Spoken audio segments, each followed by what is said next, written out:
Magic നോവലിലേക്ക് സ്വാഗതം. Auto part 8. അച്ഛൻ സൂസന്നയോട് പറയണം, എനിക്ക് വേണ്ടി ഇനി കാത്തിരിക്കരുതെന്നും വീട്ടുകാർ നിശ്ചയിക്കുന്ന കല്യാണത്തിന് സമ്മതിക്കണമെന്നും എന്നെ മറക്കണമെന്നും. തങ്കച്ചൻ പിന്നെ ജീപ്പിലേക്ക് കയറാൻ തുടങ്ങുമ്പോഴാണ് അകലെ തണൽ മരത്തിന് ചുവട്ടിൽ നിൽക്കുന്ന 5-ാം നാവികപ്പടയും അവർക്കൊപ്പം വിജയഭാവത്തിൽ നിൽക്കുന്ന റപ്പായി ചേട്ടനെയും ജോസുകുട്ടിയെയും കണ്ടത്. റപ്പായി ചേട്ടന്റെയും ജോസുകുട്ടിയുടെയും മുഖത്ത് സന്തോഷത്തിന്റെ തെരിയിളക്കം. ജോസുകുട്ടി തങ്കച്ചനെ നോക്കി വക്രിച്ച് ചിരിച്ചു. തങ്കച്ചൻ എന്തിനോ വേണ്ടി പിന്തിരിഞ്ഞതും പോലീസുകാർ അവനെ ജീപ്പിലേക്ക് തള്ളിയിട്ടു. ജീപ്പ് മുന്നോട്ട് പാഞ്ഞു. തലച്ച് കരഞ്ഞുകൊണ്ട് ആനി ജീപ്പിന് പിന്നാലെ ഓടി. തങ്കച്ചായ അനിയൻ കുഞ്ഞ് പിന്നാലെ ചെന്ന് അവളുടെ കയ്യിൽ കടന്നു പിടിച്ചു. പോലീസ് ജീപ്പ് കണ്ണുകൾക്കും അപ്പുറത്ത് അപ്രത്യക്ഷമായി. അനിയൻ കുഞ്ഞിനോട് ചേർന്ന് നിന്ന് ആനി വിങ്ങിപ്പൊട്ടി. എല്ലാം നോക്കി നിന്ന ജോസുകുട്ടി പല്ല് ഞെരിച്ചു. ജോസുകുട്ടി, വാ പോകാം. തങ്കച്ചന്റെ ആത്മാവിന് വേണ്ടി ഇന്ന് നമുക്ക് ശരിക്കൊന്ന് ആഘോഷിക്കണം. ജെയ്സൺ കുര്യാക്കോസ് അതും പറഞ്ഞ് കാറിനടുത്തേക്ക് നടക്കുമ്പോഴാണ് അനിയൻ കുഞ്ഞിനെയും ആനിയും കണ്ടത്. അല്ല, ജോസുകുട്ടി അത് കണ്ടില്ലേ? കോടതി മുറ്റത്തൊരു സങ്കടപ്രേമം. ജെയ്സൺ കുര്യാക്കോസ് ചിരിച്ചു. എന്നെങ്കിലും ഒരിക്കൽ അവൾ എന്റെ കാൽ ചുവട്ടിൽ വരും. അതുവരെ എന്തേലുമൊക്കെ ആയിക്കോട്ടെ. ഞാൻ അപ്പച്ചനെ വീട്ടിലാക്കിയിട്ട് ബാറിലോട്ട് വന്നോളാം, ജോസുകുട്ടി പറഞ്ഞു. 5-ാം നാവികപ്പട കാറിലേക്ക് കയറി. റപ്പായി ചേട്ടനും ജോസുകുട്ടിയും കാറിലേക്ക് കയറാൻ തുടങ്ങിയതും ഓട്ടോ ഡ്രൈവർമാർ തിരമാല കണക്കെ ഇരമ്പിയെടുത്തു. പന്ന കഴിവേറികളെ, ഞങ്ങളുടെ തങ്കച്ചന് കൊലക്കയറ് വാങ്ങിക്കൊടുത്തത് കണ്ടു രസിക്കാൻ വന്നതാണോടാ ശവവണ്ടികളെ. ഒന്നിനെയും വെറുതെ വിടരുത്. കൂടം ബാബുവും വടിവാള് കുട്ടനും റപ്പായി ചേട്ടനും ജോസുകുട്ടിയെയും കാറിൽ നിന്ന് വലിച്ചു താഴെയിട്ടു. ആയിരക്കണക്കിന് ഓട്ടോക്കാർ ചുറ്റും വളഞ്ഞു. ഇതിനിടയിൽ 5-ാം നാവികപ്പട കാറിൽ രക്ഷപ്പെട്ടു. ഓട്ടോക്കാർ റപ്പായി ചേട്ടനെയും ജോസുകുട്ടിയും ശരിക്കു പെരുമാറി. റപ്പായി ചേട്ടനും ജോസുകുട്ടിയും ജീവനും കൊണ്ട് ഓടി. ഓട് നായിന്റെ മക്കളെ, ഇരുവഴിയിലൂടെ തന്നെ ഓടടാ. ഓട്ടോ ഡ്രൈവർമാർ അവർക്ക് പിന്നാലെ പാഞ്ഞു. സൂസന്ന കരഞ്ഞു, നെഞ്ചു പൊട്ടിക്കരഞ്ഞു. ജീവിതം ശൂന്യമായതുപോലെ തന്റെ ഇതുവരെയുള്ള കാത്തിരിപ്പ് വ്യഥാവിലായിരിക്കുന്നു. ഹൃദയം പറഞ്ഞു പോകുന്ന വേദനയോടെ അവൾ പിടഞ്ഞു. തന്റെ ജീവിതം തല്ലിക്കെടുത്തിയ ദൈവത്തെ പോലും അവൾ ശപിച്ചു. തന്റെ തങ്കച്ചായൻ ഇനി ഓർമ്മകളിലേക്ക് മടങ്ങുകയാണ്. ഇല്ല, തങ്കച്ചായനോടൊപ്പം അതേ നിമിഷം സൂസന്നയും ഈ ലോകത്തു നിന്ന് പറന്നു പോകും. അവൾക്കായി ഇനി ഒരു ജന്മമില്ല. ഓട്ടോ തങ്കച്ചൻ നൽകിയ സ്നേഹത്തിന്റെ നിർവൃതിയിൽ അവൾ മരണത്തെ കിനാവ് കണ്ടു. ജീവിച്ചാലും മരിച്ചാലും ഒന്നിച്ച്. അൾത്താരയ്ക്ക് മുമ്പിൽ തങ്കച്ചായന്റെ കൈ പിടിച്ച് 1000 പ്രാവശ്യം ഉരുവിട്ട മന്ത്രം, ശപഥം. പാവം തങ്കച്ചായൻ മരണത്തിന്റെ പാദപതന സ്വരം കേട്ടുകൊണ്ട് ജയിലിനുള്ളിൽ ഈ രാത്രി ഉറങ്ങാതെ കിടക്കുകയാവും. ഓർത്തപ്പോൾ ഇടനെഞ്ച് പൊട്ടും പോലെ സൂസനയിൽ നിന്ന് ഒരു നിലവിളി ഉയർന്നു. ഭീതിതമായ ആ കരച്ചിൽ കേട്ട് റപ്പായി ചേട്ടനും കുഞ്ഞന്നാമ്മയും ഓടി മുകൾ നിലയിലെത്തി. ഭിത്തിയിൽ തലയടിച്ച് പൊട്ടി പൊട്ടി കരയുകയാണ് സൂസന്ന. എന്തോ നാടി, ഇവിടെ ആരേലും കാഞ്ഞുപോയോ? റപ്പായി ചേട്ടൻ ക്രുദ്ധനായി. നിന്റെ തങ്കച്ചായൻ കരച്ചിലിനിടയിലും സൂസന്ന വിലപിച്ചു. ഭൂ! റപ്പായി ചേട്ടൻ അവൾക്ക് നേരെ ചീറി.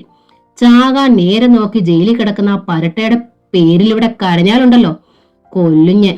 സൂസന്നയുടെ നേരെ കൈ ഉയർത്തിയതും പൊടുന്നനെ ഇരുട്ടിനെ കീറി മുറിച്ചുകൊണ്ട് ഹുങ്കാര ശബ്ദത്തോടെ മാലപ്പടക്കം പൊട്ടുന്ന ശബ്ദം കേട്ടു.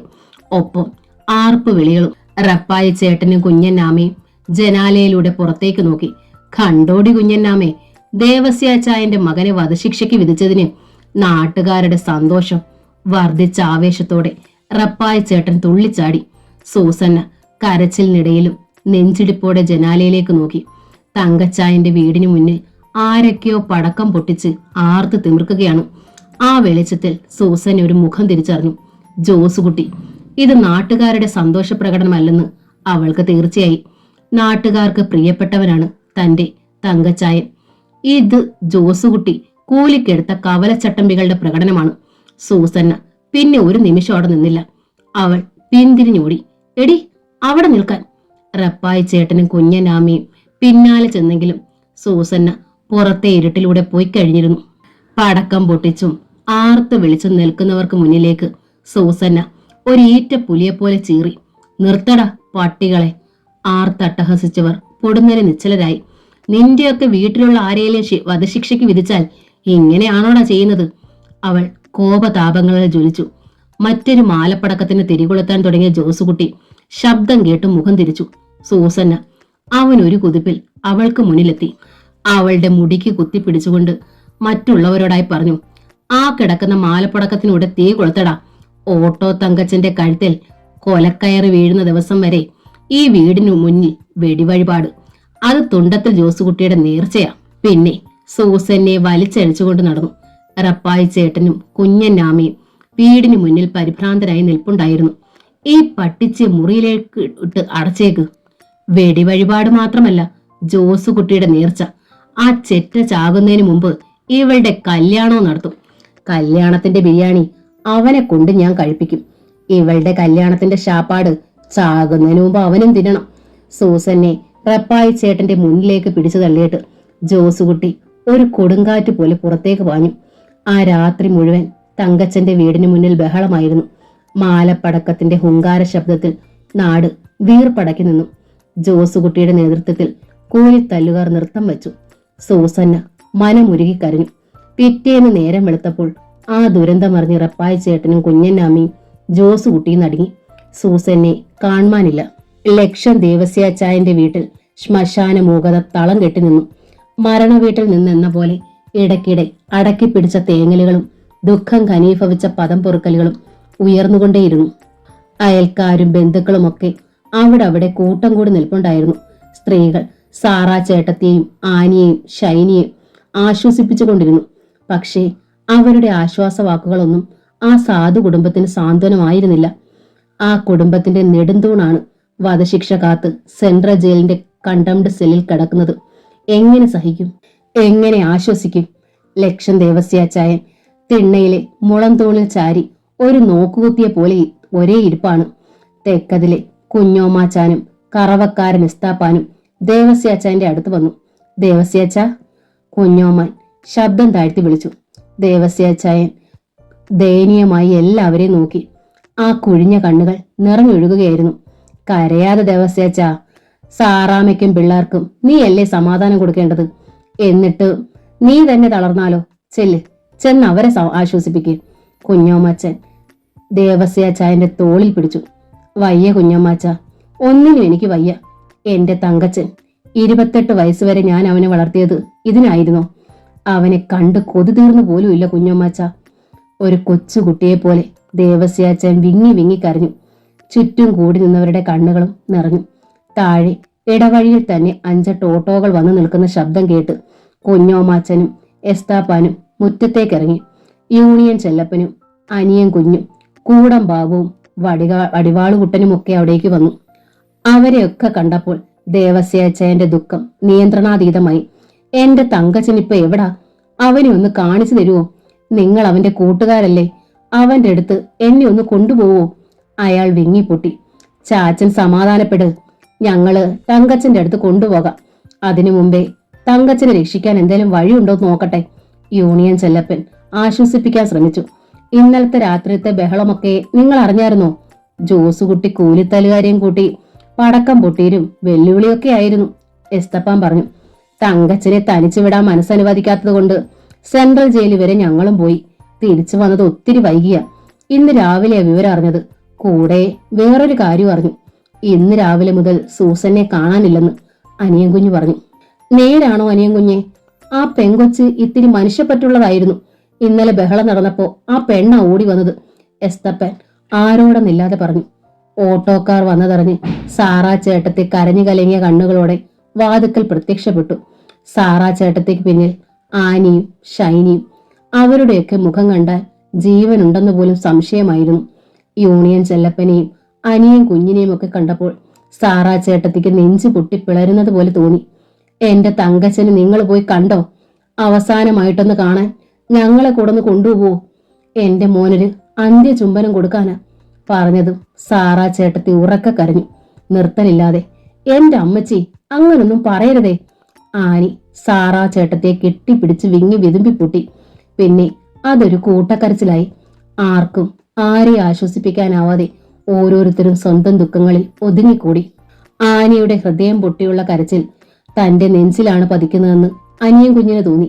തങ്കച്ചൻ തന്നെ ഏൽപ്പിച്ച പെണ്ണ് അവളുടെ കരച്ചിൽ കണ്ടു നിൽക്കാനാവാതെ അവൻ മുഖം തിരിച്ചു കളഞ്ഞു. അപ്പോൾ അവന്റെ മിഴികൾ നിറഞ്ഞു കവിയുകയായിരുന്നു. യൂണിയൻ ചെല്ലപ്പൻ തിണ്ണയിലേക്ക് കയറി. പിന്നാലെ അനിയും കുഞ്ഞും. സാറാമ്മച്ചി, യൂണിയൻ ചെല്ലപ്പൻ ശബ്ദം താഴ്ത്തി വിളിച്ചു. സാറാ ചേട്ടത്തി കരച്ചിൽ നിർത്തിയില്ല. കരയരുതെന്ന് ഞങ്ങൾ പറയുന്നില്ല, നൊന്തുപെറ്റ വയറാ, സഹിക്കാൻ പറ്റില്ലെന്നും അറിയാം. സാറാമ്മച്ചിയുടെ മകനെ എങ്ങനെയെങ്കിലും രക്ഷിക്കാമെന്ന് ഞങ്ങൾ ശ്രമിച്ചുകൊണ്ടിരിക്കുക. യൂണിയൻ ചെല്ലപ്പൻ തിരിഞ്ഞു നടന്നു. അനിയൻ കുഞ്ഞ് ആനിയെ ഒരു നിമിഷം നോക്കി നിന്നു. അവളും കരച്ചിലിനിടയിലും അവനെ കണ്ടു. കരയരുതേന്ന് മൗനമായി അവൻ വിലക്കി. പിന്നെ തിരിഞ്ഞു നടന്നു. അവർ തിരിച്ചു പോകും വഴി റപ്പായി ചേട്ടന്റെ വീടിന് മുന്നിൽ ഓട്ടോ നിർത്തി. ഗേറ്റ് തള്ളി തുറന്നു. ഓട്ടോ ഡ്രൈവർമാർ മുറ്റത്തേക്ക് ഇരച്ചു കയറി. സെക്യൂരിറ്റിക്കാരൻ പകച്ചു നിന്നതേ ഉള്ളൂ. എടോ ഷവ്വണ്ടി, ഇറങ്ങി വാടോ. വടിവാളുകുട്ടൻ വാതിലിൽ ശക്തിയിൽ ഇടിച്ചു. ശബ്ദം കേട്ട് റപ്പായി ചേട്ടൻ വാതിൽ തുറന്നിറങ്ങി വന്നു. വടിവാളുകുട്ടന്റെ കയ്യിലിരുന്ന മൂർച്ചയേറിയ വടിവാള് കണ്ട് അയാൾ ഭയന്നു. എവിടെടാ കൊച്ചു ഷവ്വണ്ടി, തന്റെ പുന്നാര മോൻ? വടിവാളുകുട്ടൻ ചോദിച്ചു.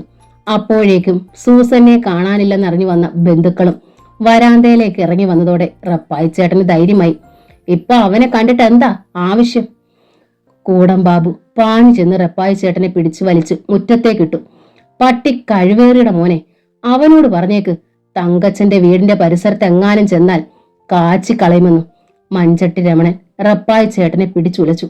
റപ്പായി ചേട്ടന്റെ ബന്ധുക്കൾ പരിഭ്രാന്തിയോടെ മുറ്റത്തേക്ക് ഇറങ്ങി വന്നു. യോ, ഇതെന്താ നിങ്ങൾ കാണിക്കുന്നേ? അച്ചായനെ വിട്, അവരിൽ ഒരാൾ വിളിച്ചു പറഞ്ഞു. ഇത് ചുമ്മാ ഒരു തമാശ. ഞങ്ങൾ ഇങ്ങനെ ഇടയ്ക്കിടയ്ക്ക് അച്ചായനും മകനുമായിട്ട് ചില തമാശകളൊക്കെ കാണിക്കും, അല്ലേ ശവ്വണ്ടി? തവള തങ്കപ്പൻ പിടലിക്കൊന്നു കൊടുത്തിട്ട് പറഞ്ഞു. മതി, യൂണിയൻ ചെല്ലപ്പൻ കൂട്ടുകാരെ തടഞ്ഞിട്ട് റപ്പായി ചേട്ടന് മാത്രം കേൾക്കാവുന്ന ശബ്ദത്തിൽ പറഞ്ഞു. എടോ കിളവ, കളിയൊക്കെ നിർത്തിയേക്ക്. എന്നെങ്കിലും ഒരു ദിവസം തങ്കച്ചൻ ജീവനോടെ വരും. അന്ന് തീർക്കാൻ ഇത്തിരി കണക്കുകൾ വെച്ചേക്കണ്ടേ? പിന്നെ തിരിഞ്ഞ് കൂട്ടുകാരെ നോക്കി. വാടാ. അവർ ഓട്ടോറിക്ഷയിൽ കയറി പാഞ്ഞുപോയി. പിറ്റേ ദിവസം ഓട്ടോ ഡ്രൈവർമാരും നാട്ടുകാരും ചേർന്ന് തങ്കച്ചന് വേണ്ടി അപ്പീൽ കൊടുക്കാൻ തീരുമാനിച്ചു. വധശിക്ഷയ്ക്ക് വിധിക്കപ്പെട്ട ഒരാളുടെ കേസായതിനാൽ പണച്ചെലവ് കൂടുമെന്ന് അവർക്കറിയാമായിരുന്നു. കേസിന്റെ ചെലവിനു വേണ്ടി ഓട്ടോക്കാരും നാട്ടുകാരും അവരവരുടെ കഴിവിനനുസരിച്ച് സംഭാവന നൽകി. ഓട്ടോ തങ്കച്ചനെ അറിയാവുന്നവരെല്ലാം സന്തോഷത്തോടുകൂടി സഹായിച്ചു. സമൂഹത്തിന്റെ മുന്നിൽ വേശി എന്ന് മുദ്രകുത്തിയ പട്ടണം തങ്കമ്മ പോലും തങ്കച്ചന് വേണ്ടി പണം നൽകി. തുരുത്തേലച്ചൻ ഞായറാഴ്ച കുർബാന കഴിഞ്ഞുള്ള പ്രസംഗത്തിൽ തങ്കച്ചന്റെ കുടുംബത്തിന്റെ ദയനീയ സ്ഥിതിയെക്കുറിച്ച് വിശദമായി സംസാരിച്ചു. തങ്കച്ചന് വേണ്ടി ഇടവക അംഗങ്ങളോട് സഹായം അഭ്യർത്ഥിക്കുകയും ചെയ്തു.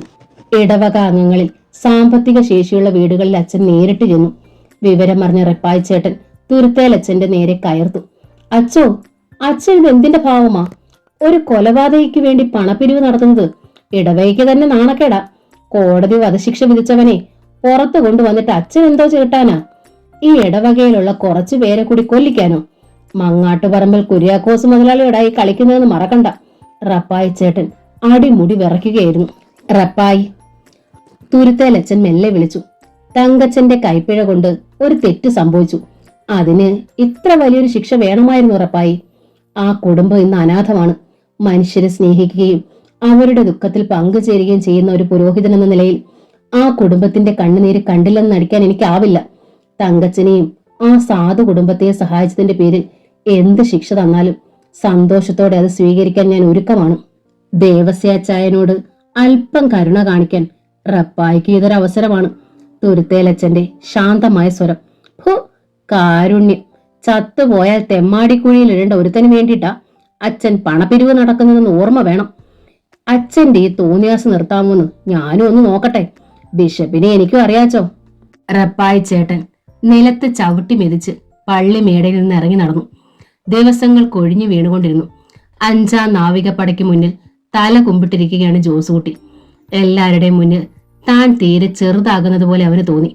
സൂസന്നെ കാണാതായ വിവരം അറിയാത്തവരായി ഇനി നാട്ടിൽ ആരുമില്ല. പുറത്തേക്കിറങ്ങിയാൽ നാട്ടുകാരുടെ പരിഹാസം. വീട്ടിൽ ചെന്നാൽ സൂസന്നെ കുറിച്ചുള്ള അന്വേഷണവുമായി ബന്ധുക്കളുടെ പ്രവാഹം. ഒരിടത്തും സ്വസ്ഥതയില്ലാത്ത അവസ്ഥയിലായിരുന്നു ജോസുകുട്ടി. ഇതിനിടയിലാണ് ഓട്ടോക്കാരും നാട്ടുകാരും ചേർന്ന് തങ്കച്ചന് വേണ്ടി ഹൈക്കോടതിയിൽ അപ്പീൽ കൊടുക്കാൻ തീരുമാനിച്ചിരിക്കുന്നത്. എന്താ ജോസുകുട്ടി മദ്യത്തിന് മുന്നിലിരുന്ന് തപസ് ചെയ്യുന്നത്? ജെയ്സൺ കുര്യാക്കോസ് അവനെ ചുമലിൽ തട്ടി ഉണർത്തി. തലയ്ക്കൊരു പെരുപ്പ് പിടിക്കുമ്പോ സൂസൻ എവിടെ ഉണ്ടെന്ന് തെളിഞ്ഞു വരും. കുടിക്കേ. സ്പിരിറ്റ് ജോമോൻ മദ്യം നിറച്ച ഗ്ലാസ് അവന്റെ കയ്യിൽ പിടിപ്പിച്ചു. സൂസനെ കാണാതായതിൽ 5-ാം നാവികപ്പാടയ്ക്കായിരുന്നു കൂടുതൽ സങ്കടം. ഓട്ടോ തങ്കച്ചന്റെ കാമുകിയാണവൾ. ആനിയെ പോലെ തന്നെ സൂസനെയും അവരുടെ ശത്രുവാണ്. തങ്ങളുടെ കൈപ്പിടിയിൽ അകപ്പെടാതെ അവൾ രക്ഷപ്പെട്ടതിലായിരുന്നു അവർക്ക് ദുഃഖം. ഈ പ്രപഞ്ചത്തിൽ എവിടെയുണ്ടെങ്കിലും അവളെ പിടികൂടാമെന്നത് 5-ാം നാവികപ്പട അന്നേ ശപഥം ചെയ്തിരുന്നു. ജോസുകുട്ടി മദ്യം ഒറ്റ വലിക്ക് കുടിച്ചു. സ്പിരിറ്റ് ജോമോനും മോട്ടിയും വീണ്ടും വീണ്ടും ഗ്ലാസ് നിറച്ചു കൊടുത്തു. ജോസുകുട്ടിയുടെ കണ്ണുകൾ ചുവന്നു. ഭൂമി വട്ടം കറങ്ങുന്നത് പോലെ. ജോസുകുട്ടി, അലക്സ് വിളിച്ചു. പാതി അടഞ്ഞ കണ്ണുകളാൽ ജോസുകുട്ടി ചുറ്റുമിരുന്നവരെ നോക്കി. ബന്ധുക്കളുടെ വീടുകളിലല്ലേ ഇതുവരെ സൂസനെ അന്വേഷിച്ചു പോയിട്ടുള്ളൂ? ആ അതെ, അവള് അവിടെ എങ്ങും ചെന്നിട്ടില്ല. ജോസുകുട്ടി വീണ്ടും കണ്ണുകൾ അടച്ചു. എങ്കിൽ സൂസനെ ഞങ്ങൾ കാണിച്ചു തരാം, ജേസൺ കുര്യാക്കോസ് പറഞ്ഞു. ജോസുകുട്ടി ആയാസപ്പെട്ട് കണ്ണു തുറന്നു. സൂസന്ന തങ്കച്ചന്റെ അടുത്ത് ചെല്ലാതിരിക്കില്ല. ചാകുന്നതിന് മുമ്പ് അല്പ സാന്ത്വനം പകരാൻ അവൾ അവിടെ ചെല്ലും. ജോസുകുട്ടി നാളെ തന്നെ സെൻട്രൽ ജയിലിൽ പോകണം. തങ്കച്ചനെ കാണണം. സൂസനെ അവിടെ ഉണ്ടെന്ന് അവനറിയാം. ജോസുകുട്ടിയുടെ കണ്ണുകളിൽ പ്രകാശം പരന്നു. ഇതുവരെ തനിക്ക് തോന്നാതിരുന്ന ബുദ്ധി. അവന്റെ ചുണ്ടിൽ ക്രൂരമായൊരു മന്ദഹാസം വിരിഞ്ഞു. ജയിൽ വാർഡനെയോ ഗാർഡുമാരെയോ കയ്യിലെടുത്താൽ തങ്കച്ചനിൽ നിന്ന് രഹസ്യം ചോർത്താം. ജോസുകുട്ടി ഒരു ലാർജ് കൂടി അകത്താക്കിയിട്ട് എഴുന്നേറ്റു. സെൻട്രൽ ജയിലിലെ കണ്ടംഡ് സെല്ലിന് മുന്നിൽ സൂസന്ന നിറ കണ്ണുകളോടെ നിന്നു. അവൾ കയ്യിലിരുന്ന കറുത്ത ചരടിൽ കോർത്ത മിന്ന് ഇരുമ്പഴികളിലൂടെ തങ്കച്ചനെ നേർക്ക് നീട്ടി. തങ്കച്ചൻ നടുക്കത്തിൽ സൂസനെ നോക്കി. സൂസന്നെ. തങ്കച്ചന്റെ വിറയാർന്ന സ്വരം. അവളുടെ കൈവെള്ളയിലിരുന്ന കറുത്ത ചരടിൽ കോർത്ത മിന്നിലേക്ക് അവൻ ഇമയനക്കാതെ നോക്കി നിന്നു. നീ ഇവിടെ വരരുതായിരുന്നു. മരണം കാത്തു കഴിയുന്ന ഒരു കൊലപാതകയാണ് ഞാൻ. 28 വർഷത്തെ ജീവിതത്തിന് തിരശീല വീഴാൻ ഇനി അധിക നാളില്ല. സൂസനെ, നീ തിരിച്ചു വീട്ടിൽ പോകണം.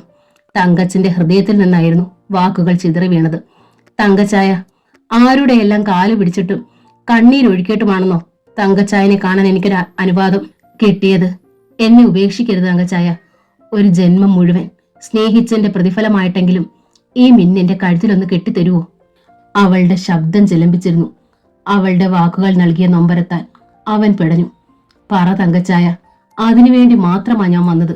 പിന്നെ സ്വപ്നങ്ങളും മോഹങ്ങളും ഒന്നുമില്ലാതെ എവിടെങ്കിലും പോയി ഞാൻ ജീവിച്ചോളാം. അവൾ വിങ്ങിപ്പൊട്ടുകയാണ്. അരുത് സൂസന്നെ, അരുത്. ഈ കരച്ചിൽ കാണാനുള്ള ശക്തി എനിക്കില്ല. സന്തോഷത്തോടെ നിന്നെ ഒന്ന് കണ്ടിട്ട് എനിക്ക് മരിക്കാൻ പറ്റുമോ സൂസന്നെ? അവൻ നിശബ്ദം കരഞ്ഞു. ഹൃദയത്തിന്റെ ചില്ലകളിൽ എന്നോ ചേക്കേറിയ പക്ഷിയാണ് ദൂരങ്ങൾ താണ്ടി ഇവിടെ വരെ പറന്നെത്തിയത്. അവളുടെ ആഗ്രഹം സാധിച്ചു കൊടുക്കാനാവില്ലല്ലോ എന്ന് ഓർത്തപ്പോൾ നെഞ്ചിടം പൊടിഞ്ഞു പോകുന്നത് പോലെ അവൻ തോന്നി. അവൻ തളർച്ചയോടെ അവളെ നോക്കി. അപ്പോഴും അവളുടെ കരുതലം തങ്കച്ചന്റെ മുഖത്തിന് നേരെ നീട്ടിപ്പിടിച്ചിരിക്കുകയായിരുന്നു. എല്ലാം ഉപേക്ഷിച്ച് വീട്ടിൽ നിന്ന് ഇറങ്ങിപ്പോന്നവളാണ് ഞാൻ. തങ്കച്ചായൻ, ഈ മിന്ന് എന്റെ കഴുത്തിൽ അണിയിച്ചാൽ ഞാൻ മടങ്ങിപ്പോകാം. എന്റെ വീട്ടിലേക്കല്ല, തങ്കച്ചായന്റെ വീട്ടിലേക്ക്. തങ്കച്ചായന്റെ ഭാര്യയായി ആ ഒരു അവകാശം മാത്രം മതി തങ്കച്ചായ, ഈ ജന്മം മുഴുവൻ എനിക്ക് ജീവിച്ചു തീർക്കാൻ. സെല്ലിന്റെ ഇടനാഴിയിലൂടെ ആരുടെയോ ബൂട്ടിന്റെ കാലടി ശബ്ദം കേട്ടതും തങ്കച്ചൻ ശബ്ദം താഴ്ത്തി പറഞ്ഞു. മരിക്കും മുമ്പ് നിന്നെ ഒന്ന് കാണാൻ കഴിഞ്ഞല്ലോ, അത് മതി. ഈ തങ്കച്ചായൻ ഇനി സന്തോഷത്തോടെ മരിക്കാം. അതിനു മുമ്പ് ഒരു അപേക്ഷ കൂടിയേ ഉള്ളൂ.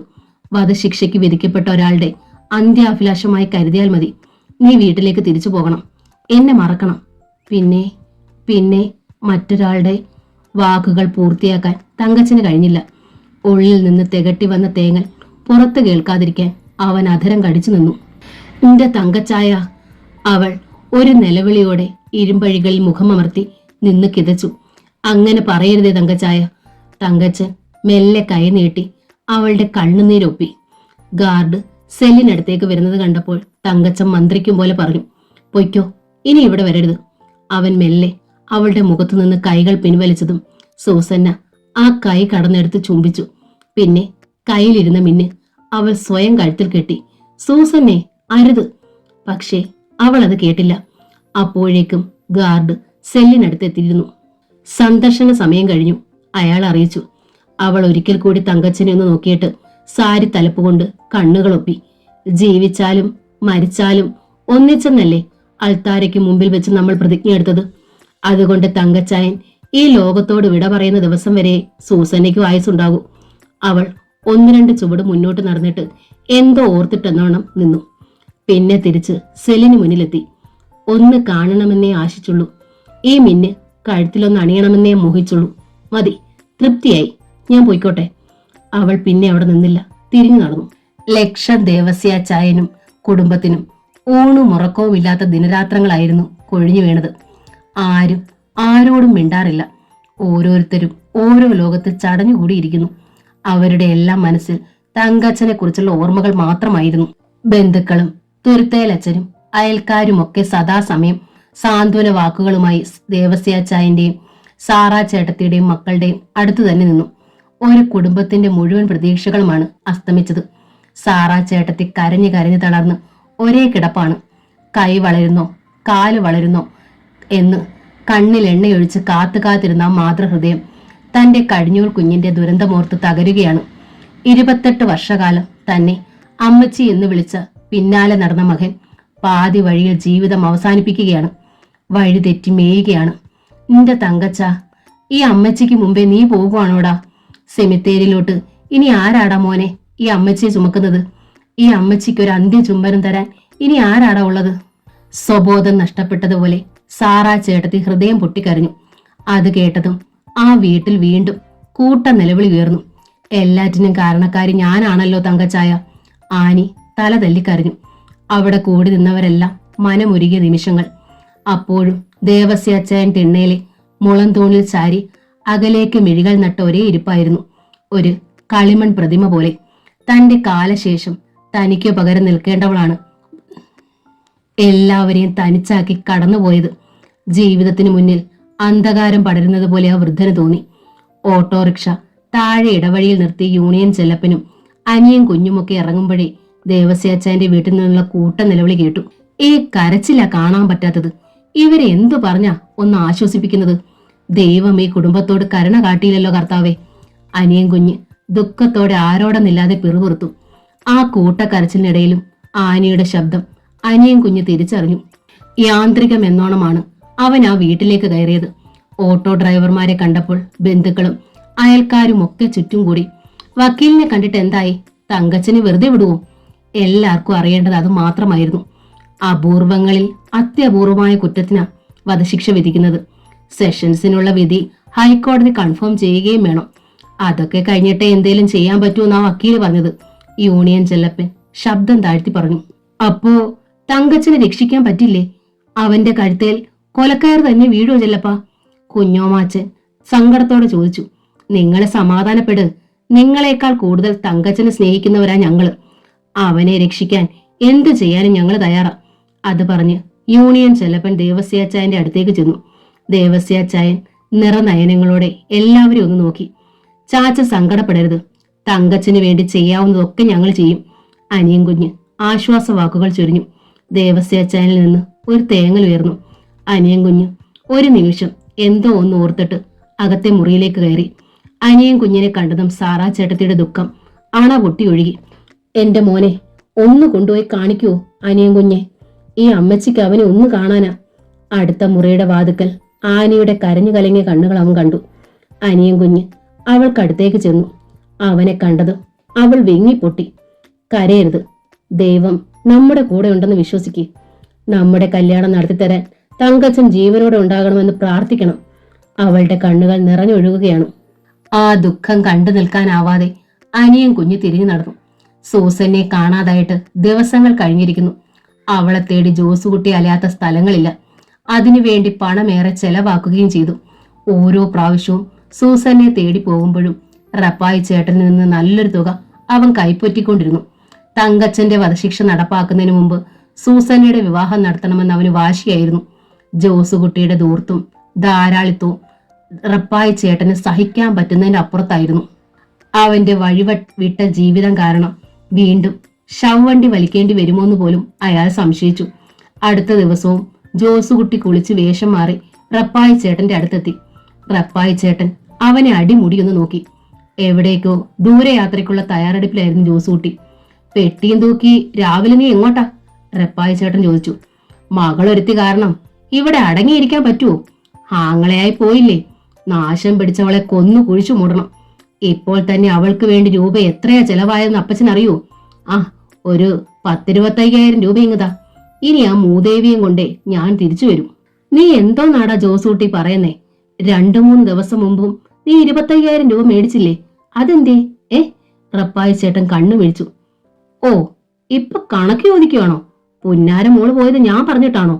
അവൻ ദേഷ്യത്തിൽ റപ്പായി ചേട്ടനെ നോക്കി. എടാ ജോസൂട്ടി, ഇനി അധികം രൂപയൊന്നും ബാങ്കിലില്ലടാ. വരവില്ലാതെയല്ലേ ചെലവാക്കിക്കൊണ്ടിരിക്കുന്നത്. നീ കച്ചവടം തുടങ്ങാനാണെന്നും പറഞ്ഞ് ടൗണിലെടുത്ത് 2 മുറി വെറുതെ കിടക്കുമല്ലേ? അവിടെ എന്തേലും ചെയ്തിരുന്നേൽ നിനക്കും 10 കാശ് ഉണ്ടാക്കാമായിരുന്നില്ലേ? അവിടെ വേറെ ആമ്പിള്ളാര് കച്ചവടം നടത്തുന്നുണ്ട്, ജോസുകുട്ടി അലക്ഷ്യമായി പറഞ്ഞു. നീ എന്തുവാടാ പറഞ്ഞത്? നമ്മുടെ കടമുറിയിൽ വേറെ വല്ലവരും കച്ചവടം നടത്തുന്നോ? റപ്പായി ചേട്ടൻ ഒന്നും മനസ്സിലായില്ല. കാശിന് ആവശ്യം വന്നപ്പോ അത് ഞാൻ വേറൊരാൾക്ക് കൊടുത്തു. റപ്പായി ചേട്ടൻ ഇടിവെട്ടേറ്റതുപോലെയായി. എല്ലാം നഷ്ടപ്പെടുകയാണെന്ന് അയാൾക്ക് തോന്നി. നീ അത് നശിപ്പിച്ചോടാ ജോസൂട്ടി? ഒരു തളർച്ചയിൽ റപ്പായി ചേട്ടൻ കിതച്ചു. അതും ഇതും പറഞ്ഞ് സമയം കളയാതെ രൂപ തരുന്നുണ്ടെങ്കിൽ താ, അതല്ലേൽ മകള് ചത്തുപോയെന്ന് കരുതിക്കോ. ജോസുകുട്ടി ദേഷ്യത്തോടെ പറഞ്ഞു. നിങ്ങളിപ്പൊ കണക്കൊന്നും പറയണ്ട. കുഞ്ഞന്നാമ്മ അവർക്കിടയിലേക്ക് വന്നു. എനിക്കെന്റെ മോളെ വേണം. കാശിനേക്കാൾ വലുത് നമുക്ക് നമ്മുടെ മോളാ. അവളെ കാണാതെ എനിക്ക് ജീവിക്കാൻ പറ്റത്തില്ല. കുഞ്ഞന്നാമ്മ തേങ്ങി. റപ്പായി ചേട്ടൻ പിന്നൊന്നും പറഞ്ഞില്ല. ഉള്ളിൽ ഉയർന്ന രോഷം കടിച്ചമർത്തി റപ്പായി ചേട്ടൻ അലമാര തുറന്ന് ചെക്ക് ബുക്ക് എടുത്ത് ജോസുകുട്ടിക്ക് നേരെ നീട്ടി. 25,000 രൂപ തന്നെ വേണോടാ? ഇനി ഇച്ചിരി രൂപ ബാങ്കിലുള്ളൂ, റപ്പായി ചേട്ടൻ പറഞ്ഞു. അവളെ അന്വേഷിച്ചു പോയിട്ട് പട്ടിണി കിടക്കാനൊന്നും എനിക്ക് വയ്യ. ജോസുകുട്ടി ചെക്ക് ബുക്ക് വാങ്ങി റപ്പായി ചേട്ടൻ കാണാതെ 2 ലീഫ് കീറിയെടുത്തു. ഒരെണ്ണത്തിൽ 25,000 രൂപ എഴുതിയിട്ട് അവൻ റപ്പായി ചേട്ടന് കൊടുത്തു. ഇതിലോട്ടൊരു ഒപ്പിട്. എഴുത്തും വായനയും അറിയാൻ പാടില്ലാത്ത റപ്പായി ചേട്ടന്റെ ഒപ്പ് ഒരു വൃത്തം വരച്ച് അതിനുള്ളിൽ കുരിശ് അടയാളപ്പെടുത്തുന്നതാണ്. ജോസുകുട്ടി അതും വാങ്ങി പുറത്തേക്ക് ഇറങ്ങുന്നതിനിടയിൽ പറഞ്ഞു. ചെലപ്പോ വരാൻ വൈകിയെന്നിരിക്കും. അവളെയും കൊണ്ടേ ഞാൻ വരും. അതല്ലേ അവളുടെ ശവമെങ്കിലും കൊണ്ടുവരും. അവൻ കാറിൽ കയറി പോകുന്നത് നോക്കി നിന്നപ്പോൾ നെഞ്ചു പൊട്ടി പോകുന്നത് പോലെ റപ്പായി ചേട്ടന് തോന്നി. ജോസുകുട്ടി വഴി മാറി ചവിട്ടുകയാണ്. പണം ചോർന്നു പോകുന്നത് അവൻ അറിയുന്നില്ല. റപ്പായി ചേട്ടൻ ഒരു തളർച്ചയോടെ കസേരയിലേക്ക് കുഴഞ്ഞു വീണു. ലക്ഷം ദേവസ്യാച്ചായൻ ലോട്ടറി കച്ചവടത്തിന് പോയിട്ട് ആഴ്ചകൾ കഴിഞ്ഞു. ഏതോ ഗാഠമായ ചിന്തയിൽ മുഴുകി ഒരു താപസനെ പോലെ തിണ്ണയിലിരിക്കും. സാറാ ചേട്ടത്തിന്റെ സ്ഥിതിയും വ്യത്യസ്തമായിരുന്നില്ല. മകനെ ഓർത്ത് എപ്പോഴും കണ്ണീരൊഴുക്കാനേ ആ സ്ത്രീക്ക് കഴിയുമായിരുന്നുള്ളൂ. സാധാരണ തങ്കച്ചൻ ഓട്ടം കഴിഞ്ഞു വരാറുള്ള സന്ധ്യാസമയത്ത് സാറാ ചേട്ടത്തി മുറ്റത്തേക്ക് ഇറങ്ങി നിൽക്കും. തങ്കച്ചന്റെ വരവും കാത്തിട്ടെന്നോണം. അത് കാണുമ്പോൾ ആനി സങ്കടം താങ്ങാനാവാതെ വിങ്ങി വിങ്ങി കരയും. ആനിയും പിന്നീട് ജോലിക്ക് പോയിട്ടില്ല. തങ്കച്ചൻ രക്ഷപ്പെടുമെന്നുള്ള പ്രതീക്ഷ ആ കുടുംബത്തിന് നഷ്ടമായി. തങ്കച്ചായനെ വധശിക്ഷയ്ക്ക് വിധിച്ചിട്ട് 1 മാസം കഴിഞ്ഞിരിക്കുന്നു. തങ്കച്ചായനെ ആർക്കും രക്ഷിക്കാൻ കഴിയില്ലെന്ന് ആനിക്ക് മനസ്സിലായി. ഈയിടെയായി അനിയൻ കുഞ്ഞു പോലും എന്തെങ്കിലും ചോദിച്ചാൽ ഒഴിഞ്ഞു മാറുകയാണ് പതിവ്. തങ്കച്ചായന്റെ വധശിക്ഷ എന്ന് നടപ്പാക്കുമെന്ന് പോലും ആരും പറഞ്ഞില്ല. ഓട്ടോക്കാരുടെയും തുരുത്തേലച്ഛന്റെയും ഒക്കെ സഹായം കൊണ്ടാണ് ആ കൊച്ചു കുടുംബം ജീവിതം തള്ളി നീക്കിയത്. അനിയൻ കുഞ്ഞ് പലപ്പോഴും ആനിയെ നിർബന്ധിക്കും. എന്തിനാ ആനി നീ വെറുതെ വീട്ടിനകത്ത് അടയിരിക്കുന്നത്? ഇവിടെ ഇരുന്ന് വല്ലതും ചിന്തിച്ച് തലപുണ്ണാക്കാതെ ഇനിയെങ്കിലും ജോലിക്ക് പോകരുതോ? അവൾ മുഖം കുനിച്ചു നിൽക്കുകയുള്ളൂ. ആരെയെങ്കിലും ഭയന്നിട്ടാണ് പോകാതിരിക്കുന്നതെങ്കിൽ പേടിക്കണ്ട. ആനിയുടെ ദേഹത്ത് ഒരു പൊടി മണൽ പോലും വീഴാതെ ഞാൻ നോക്കിക്കൊള്ളാം. അനിയൻ കുഞ്ഞിന്റെ ശബ്ദം തീരെ നേർത്തതായിരുന്നു. പൊടുന്നനെ അവൾ മുഖമുയർത്തി. അവന്റെ കണ്ണുകളിൽ തന്റെ രൂപം പ്രതിബിംബിക്കുന്നത് അവൾ കണ്ടു. അവന്റെ ഹൃദയത്തിൽ നിന്ന് പ്രണയമന്ത്രങ്ങൾ ഉരുക്കഴിയുന്നത് അവൾ കേട്ടു. നിമിഷങ്ങൾ കൊഴിഞ്ഞു വീഴവേ ഒരു മന്ത്രണം കണക്കെ അവൻ പറഞ്ഞു. ഞാൻ ഒരിക്കലും ഒരു ജോസുകുട്ടി ആവില്ല. ഓട്ടോ ഡ്രൈവർ ആണെങ്കിലും സ്നേഹിക്കാൻ അറിയാവുന്നൊരു മനസ്സുണ്ട് എനിക്ക്. ഹൃദയത്തിന്റെ വിശുദ്ധി ഇനിയും ആനിയിൽ നഷ്ടമായിട്ടില്ലെന്നറിയാം. അതുകൊണ്ട് ഞാനൊന്ന് തുറന്നു ചോദിച്ചോട്ടെ, എന്നെ ഇഷ്ടമാണോ? കോടതി വരാന്തയിൽ വെച്ച് തങ്കച്ചായൻ അനിയൻ കുഞ്ഞിനോട് പറഞ്ഞത് അവളും കേട്ടതാണ്. എന്റെ ആനിയെ ഞാൻ നിന്നെ ഏൽപ്പിക്കുക.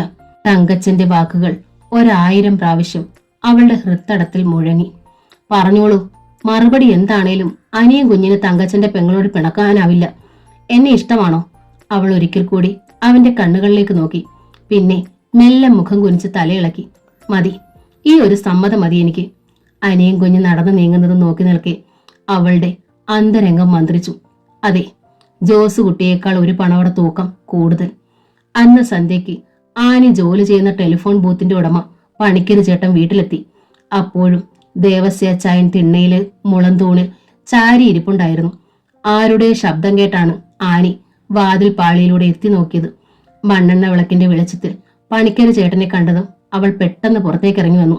എന്താ ആനി, ഇനി ജോലിക്ക് വരുന്നില്ലെന്ന് നേർച്ച വല്ലതുണ്ടോ? പണിക്കര് ചേട്ടൻ പുഞ്ചിരിച്ചു. അയാൾ മുറ്റത്ത് തന്നെ നിൽക്കുകയാണ്. പണിക്കര് ചേട്ടൻ കയറിയിരിക്കെ. ആനി പഴയ കസേര നീക്കിയിട്ടു. പണിക്കര് ചേട്ടൻ തിണ്ണയിലേക്ക് കയറി. നാളെ മുതൽ ആനി ജോലിക്ക് വരണം. കസേരയിൽ ഇരുന്നു കൊണ്ട് പണിക്കര് ചേട്ടൻ പറഞ്ഞു. ഇനിയിപ്പോ തങ്കച്ചനെ കുറിച്ച് ഓർത്ത് സങ്കടപ്പെട്ടിട്ട് കാര്യമില്ല. ഭാഗ്യമുണ്ടെങ്കിൽ തങ്കച്ചൻ ജീവനോടെ തിരിച്ചു വരും. അവൻ വരുന്നത് വരെ ജീവിക്കണ്ടേ? വെറുതെ ഇവിടെ കുത്തിപ്പിടിച്ചിരുന്നിട്ട് എന്താ നേട്ടം? ആനി മുഖം കുനിച്ചു നിന്നതേ ഉള്ളൂ. എന്താ, നാളെ വരുത്തില്ലേ? അയാൾ ചോദിച്ചു.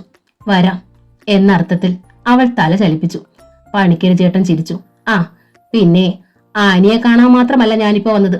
ദേവസ്യാച്ചായനോടും ചിലത് സംസാരിക്കാനുണ്ട്. ദേവസ്യാച്ചായൻ മെല്ലെ മുഖമുയർത്തി. ദേവസ്യാച്ചായൻ എന്താ, ലോട്ടറി വിൽപ്പന നിർത്തിയോ? ദേവസ്യാച്ചായൻ മൗനം ഭജിച്ചു.